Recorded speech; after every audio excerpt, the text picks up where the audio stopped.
ఆదర్శ్ కృష్ణ ఆడిన నాటకంతో సీమంతం రోజు బయటపడ్డ ముకుంద నిజ స్వరూపం. షాక్లో శ్రీనివాస్. ఇంతకు ఏం జరిగింది? అసలు కృష్ణ ఆదర్శ్ కలిసి నాటకం ఆడడం ఏంటి? మరి సీమంతం రోజు ఏంటి? కృష్ణ ప్రెగ్నెంట్ అయిందా? మరి ముకుంద నిజ స్వరూపం ఎలా బయటపడింది? ఇదంతా కూడా వీడియోలో చూసి తెలుసుకునేద్దాం.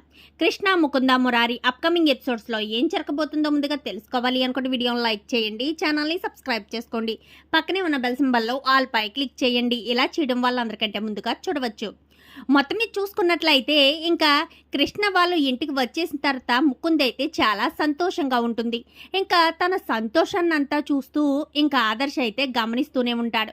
ఏంటిది, ముకుంద ఎప్పుడూ లేనిది ఎంత సంతోషంగా ఉంది అని అనుకుంటూ ఇంకా నువ్వు ఎక్కడికి వెళ్తున్నావు, ఏం చేస్తున్నావు అంటూ నిలదీయాలని వెళ్ళేసరికి అప్పటికే వైదేహికి ఫోన్ చేసి, చాలా థ్యాంక్స్ వైదేహి, సరోగసికి ఒప్పించావు, నేనే ఆ సరోగసికి వెళ్ళాలనుకుంటున్నాను, ఆ విషయం మాత్రం ఎవరికి ఎట్టి పరిస్థితుల్లో తెలియకూడదు, నేను అంటే ఒప్పుకుంటారో ఒప్పుకోరని చెప్పాను. కానీ లేదు వాళ్ళు ఒక కండిషన్ పెట్టారు, ఖచ్చితంగా అటుపక్క ఎవరైతే గర్భాన్ని అద్దెకిస్తారో వాళ్ళని మేము చూడాలి అని, ఎంత డబ్బు ఖర్చైనా పర్వాలేదని కండిషన్ పెట్టారని చెప్పాను. కానీ సరే అయితే నేను ఈలోపే ఇంట్లో వాళ్ళందరినీ ఒప్పిస్తాను, అప్పుడు ఎటువంటి ఇబ్బంది ఉండదు కదా అని చెప్పి ఇంకా ముకుంద్ అయితే మాట్లాడుతూ ఉంటుంది. ఇంకా మాటలన్నీ విన్నా ఆదర్శ్ అయితే ఒక్కసారిగా షాక్ అయిపోతాడు. అదేంటి, కృష్ణ మురారీల కోసం సరోగసికి ముకుంద వెళ్ళడం ఏంటి అని చెప్పి ఆలోచిస్తూ ఉండేసరికి ఇంకా ర్యాక్లోంచి అయితే మురారి ఫోటో కిందకు పడిపోతుంది. ఆ మురారి ఫోటోనైతే తీసి చేత్తో పట్టుకుంటాడు. ఒకప్పుడు ఇలా ఉండేవాడురా అనుకుంటూ ఇంకా తన ఫోన్లోని ఇప్పుడున్న మురారి ఫోటో చూస్తూ ఇలా ఉండేవాడివి, ఎలా అయిపోయావు అనుకుంటూ ఆలోచిస్తూ ఉంటాడు. అలా ఆలోచిస్తున్న ఆదర్శ్కి అయితే ఒక ఆలోచన వస్తుంది. ఇలా ఉండే మురారి ఎలా మారిపోయాడు గుర్తుపట్టలేనంతగా. ఇప్పుడు ముకుంద కూడా తను మార్చుకుని ఇంట్లో అడుగుపెట్టిందేమో. మురారి గతం మర్చిపోయాడు కాబట్టి ఇంట్లోకి వచ్చినా ఎవరిని గుర్తుపట్టలేదు. ముకుంద గతాన్ని గుర్తుపెట్టుకుంది కాబట్టే పేరు మార్చుకుని ఇంట్లో అడుగు పెట్టుండొచ్చు కదా. అసలు ఇదంతా పాసిబుల్ అవుతుందా లేదా? అసలు కృష్ణతో ఒక్కసారి మాట్లాడాలి అని చెప్పి ఇంకా ఆదర్శ్ అయితే కృష్ణ గదికి వెళ్తాడు. అప్పటికే కృష్ణ ఆలోచిస్తూ ఉంటుంది. నిజంగా నాకు ఎందుకు కడుపు నొప్పి వచ్చింది? నేను అంత కేర్లెస్గా ఏమీ తినను కదా, ఏదో టాబ్లెట్ కలిసింది అన్నారు, అంత కేర్లెస్గా నేను ఏమున్నాను? నేను ఈ మధ్యకాలంలో ఎటువంటి టాబ్లెట్స్ కూడా వేసుకోలేదు కదా అని కృష్ణ ఆలోచిస్తూ ఉండగా ఆదర్శ్ రావడంతో, రండి ఆదర్శ్ గారు అని చెప్పాను. కానీ ఆదర్శ్ అంటే చాలు, గారు అవసరం లేదు అని చెప్పనేసరికి, చెప్పండి, మీరు ఏదో పని మీద వచ్చుంటారు కదా అని చెప్పాను. కానీ అవును కృష్ణ, నన్ను క్షమించు, నేను తప్పుగా అర్థం చేసుకున్నానని అనుకుంటున్నాను. ముకుంద చావుకు నువ్వే కారణమని నేను అనుకున్నాను, కానీ నువ్వు కాదేమోనని నాకు కనిపిస్తుంది అని చెప్పనేసరికి, అసలు మీరు ఆ విషయం చెప్పడం కోసమే ఇక్కడికి వచ్చారు అని చెప్పి ఇంకా కృష్ణ అనేసరికి, కాదు కృష్ణ, నాకు ఒక అనుమానం కలిగింది. నీకు పిల్లలు పుట్టే అవకాశం లేదంట కదా, ముకుందనే సరోగసికి తీసుకువెళ్ళాలని అనుకుంటున్నారంట కదా అని చెప్పనేసరికి, మేము ముకుందని సరోగసికి తీసుకువెళ్ళాలని అనుకోవడం ఏంటి? అయినా నాకు పిల్లలు పుట్టే అవకాశం లేదని గర్భసంచి తీసేయాలన్న విషయం మీకెలా తెలుసు? ఈయన కానీ చెప్పారా ఏంటని చెప్పాను. కానీ లేదు ముకుందే తన ఫ్రెండ్ వైదేహితో ఫోన్లో మాట్లాడుతుంటే విన్నాను అని చెప్పనగానే, వైదేహితో ముకుంద ఫోన్లో మాట్లాడడం ఏంటి?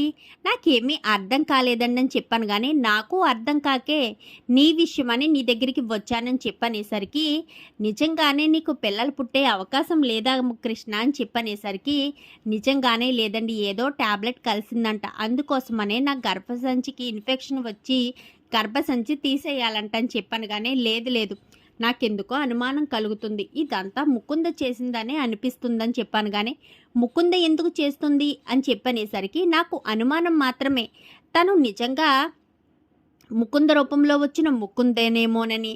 ఒకప్పుడు ఆదర్శు తను ప్లాస్టిక్ సర్జరీ చేయించుకుని రూపం మార్చుకుని ఎలా ఇంట్లో అడుగుపెట్టాడో ముకుంద కూడా అలాగే రూపం మార్చుకుందేమో అని నాకు అనిపిస్తుంది.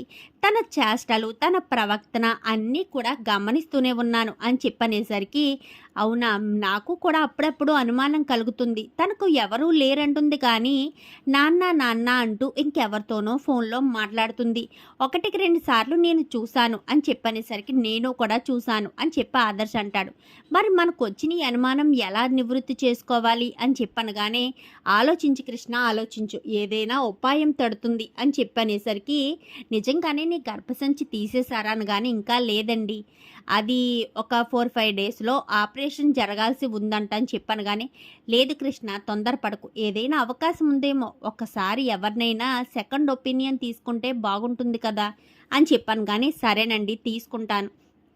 కానీ ముకుంద ఇద్దరు ఒకరేనన్న విషయం ఎలా తెలుసుకోవాలి అని ఆలోచిస్తూ ఉండగా డిఎన్ఏ టెస్ట్ శ్రీనివాస్ బాబాయ్కిని ఇప్పుడున్న ముకుందకు డిఎన్ఏ టెస్ట్ చేస్తే నిజాలు తెలిసిపోతాయి కదా అని చెప్పాను కానీ అవును ఎస్ కరెక్టే. మరి డిఎన్ఏ టెస్ట్కి బ్లడ్ కావాలేమో అని చెప్పనేసరికి అవసరం లేదండి, ఓన్లీ తల వెంట్రుకలు ఉంటే సరిపోతుంది. ఇక్కడ ముకుంద తల వెంట్రుకలు సేకరిస్తాను, అక్కడికి వెళ్ళి శ్రీనివాస్ మా బాబాయ్ది కూడా తల వెంట్రుకలు సేకరించి ఇద్దరివి డిఎన్ఏ టెస్ట్ చేయిస్తే అసలు విషయం తెలుస్తుందని ఇంకా కృష్ణ ఆదర్శ్ ఇద్దరు కూడా అనుకుంటారు. ఇంకా వాళ్ళిద్దరూ అనుకుని శ్రీనివాస్ దగ్గరికి అయితే వెళ్ళి శ్రీనివాస్తో అయితే మాట్లాడుతూ ఉంటాడు ఆదర్శ్. ఇంకా అప్పుడే కృష్ణ అయితే వాష్రూమ్ ఎక్కడ ఉందని చెప్పి అన్నట్టుగా వాష్రూమ్లోకి వెళ్తున్నట్టుగా బెడ్రూమ్లోకి వెళ్ళి ఇంకా అక్కడ ఉన్న దువ్వెనకైతే హెయిర్ తీసుకుంటుంది. ఇంకా ఆ హెయిరు ఇద్దరిది కూడా డిఎన్ఏ టెస్ట్కి పంపించడంతో రెండు కూడా మ్యాచ్ అవుతాయి. ఇంకా వీళ్ళకు వచ్చిన అనుమానం కరెక్ట్ అని అనిపిస్తుంది.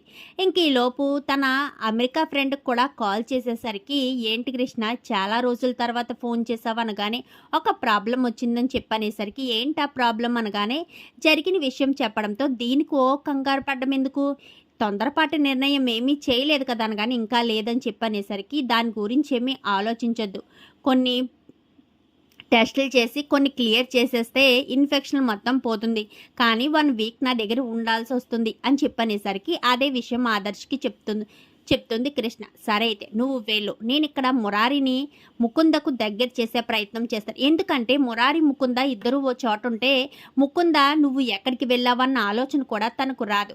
వాళ్ళిద్దరూ ఏ స్టెప్ వేయకుండా నేను ప్రతిక్షణం మురారిని చూసుకుంటూ ఉంటాను, నువ్వు మాత్రం మీ పిన్నిని తీసుకుని జాగ్రత్తగా వెళ్ళి వచ్చేసాయని చెప్పాను కానీ సరే అని ఇంకా కృష్ణ అయితే మా బాబాయ్ వాళ్ళ ఇంటికి వెళ్ళొస్తానని బయలుదేరి అమెరికా అయితే వెళ్తుంది. ఇంకా ఇద్దరు కూడా అక్కడే ఉంటారు. వారం రోజులు కూడా మొత్తం క్లియర్ చేసేయడంతో ఇంకా నీకు ఎటువంటి ఇబ్బంది లేదు, నువ్వు మళ్ళీ ప్రెగ్నెంట్ అవుతావు, నీ గర్భసంచికి ఎటువంటి ఇబ్బంది లేదని తన ఫ్రెండ్ చెప్పడంతో చాలా సంతోషంగా అయితే వచ్చేస్తుంది. ఇంకా ఇండియా వచ్చేసిన తర్వాత ఈలోపు ఇక్కడ ముకుంద్ అయితే మురారిని సరోగసికి అయితే ఒప్పించేస్తుంది. నేను మీ ఇంట్లో ఉంటున్నందుకు ఈ రుణం తీర్చుకునే అవకాశం నాకు ఇవ్వండి, ఇంట్లోనే ఉంటాను కాబట్టి నేను ఏం తింటున్నానో ఏం చేస్తున్నానో అన్నీ మీకు తెలుస్తాయి అంటూ ఇంకా ఒక రకంగా మురారిని అయితే పూర్తిగా ఒప్పించేస్తుంది. అంటే కృష్ణను ఒప్పించి ఇంకా కృష్ణతో మాట్లాడి సరోగసికి వెళ్ళొచ్చు అనుకునేసరికి ఇంకా కృష్ణ ఇండియా వచ్చేసిన తర్వాత ఇంకా 2-3 రోజుల తర్వాత మురారికి దగ్గర అవుతుంది. ఇంకా దగ్గర అయ్యిందా 1 మంత్ వరకు అలాగే గడుపుతూ ఉంటారు. ఇంకా కృష్ణకు చేయలేదు కదా, కృష్ణకు ఆపరేషన్ అయిన తర్వాత అప్పుడు చూద్దామంటూ మురారి తప్పించుకుంటూ ఉంటాడు. ఇంకా 2 నెలలు పూర్తయ్యేసరికి కృష్ణకైతే వామిటింగ్స్ అవుతూ ఉంటాయి. ఏం జరిగింది ఏంటి అని డాక్టర్ని పిలిపించడంతో కృష్ణ ప్రెగ్నెంట్ అయిందన్న విషయం చెప్పేసరికి ఒక్కసారిగా ముకుంద షాక్ అయిపోతుంది. కృష్ణ ప్రెగ్నెంట్ అవ్వడం ఏంటి, గర్భసంచి తీయలేదు కానీ తన గర్భసంచి పని చేయదని చెప్పారు కదా, మరి అలాంటిటప్పుడు కృష్ణ ఎలా ప్రెగ్నెంట్ అయింది అని కంగారు పడుతూ ఉంటుంది. ఇంకిక్కడ భవానీ రేవతి ఇద్దరు కూడా తన కడుపు చలవ కోసం ఫంక్షన్ చేద్దాము, అందరు ముత్తైదువులతో అక్షింతలు వేయిద్దామక్క అని చెప్పాను కానీ సరే నీ ఇష్టం రేవతి అని చెప్పి ఇంకా సీమంతంలాగా 3rd మంత్నే ఏర్పాటు చేస్తారు. ఇంకా సీమంతం రోజునైతే ముకుంద గదిలోంచి రాదు.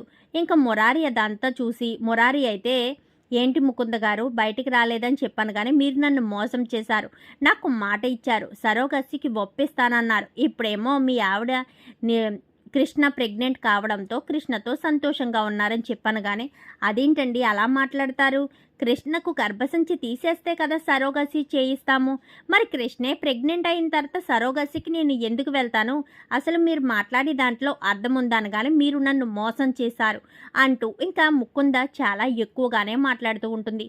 ఇంకప్పుడే ఆదర్శ్ అయితే వచ్చి ముకుంద చెంప చెల్లుమనిపిస్తాడు. ఏంటి ఆదర్శ్ గారు నన్ను కొడుతున్నారనగానే ఇంకా చాలు మా ముకుంద, నువ్వు వాడిన నాటకాలు చాలు, నువ్వు వేసిన వేషాలు చాలని చెప్పాను కానీ ఏంట్రా నాన్న ఏంటి ముకుంద్ ఏం చేసిందని ముకుందను కొడుతున్నావనగాని, ఈ ముకుంద ఎవరనుకుంటున్నావమ్మా? చనిపోయానని అందరినీ నమ్మించింది కదా, ఆ ముకుందే ఈ ముకుంద అని చెప్పనేసరికి ఒక్కసారిగా అందరూ షాక్ అయిపోతారు. ఏంటి ఆదర్శ్, ఏంటి నువ్వు మాట్లాడేది అనగాని, అవునమ్మా, ప్లాస్టిక్ సర్జరీ చేయించుకుని మరి ఇంట్లో అడుగుపెట్టింది. మాకు అనుమానం కలిగే శ్రీనివాస్ మామయ్యకిని ముకుందకు డిఎన్ఏ టెస్ట్ చేస్తే ఇద్దరి డిఎన్ఏలు మ్యాచ్ అయ్యాయి. అందుకనే ఇంత నాటకం ఆడి కృష్ణకు పిల్లలు పుట్టకుండా చేసి ఆ ఆదర్శు మురారి బిడ్డను తన కడుపులో పెరగాలని సరోగసి కోసం అన్ని ఏర్పాట్లు చేసుకుంది పాపం అంటూ ఇంకా ముకుంద నిజ స్వరూపాన్ని బయటపెట్టడంతో ఒక్కసారిగా ముకుంద అయితే షాక్ అయిపోతుంది. ఇప్పుడు ముకుంద పరిస్థితి ఏంటి, మరి భవానీ ఎలాంటి యాక్షన్ తీసుకుంటుంది, ఇదంతా కూడా రాబోయే ఎపిసోడ్స్లో చూసి తెలుసుకునేద్దాం. మా వీడియో కనుక మీకు నచ్చినట్లయితే వెంటనే లైక్ చేసి మా ఛానల్ని సబ్స్క్రైబ్ చేసుకుని పక్కనే ఉన్న బెల్ సింబల్లో ఆల్ పై క్లిక్ చేయండి. ఇలా చేయడం వల్ల అందరికంటే ముందుగా చూడవచ్చు.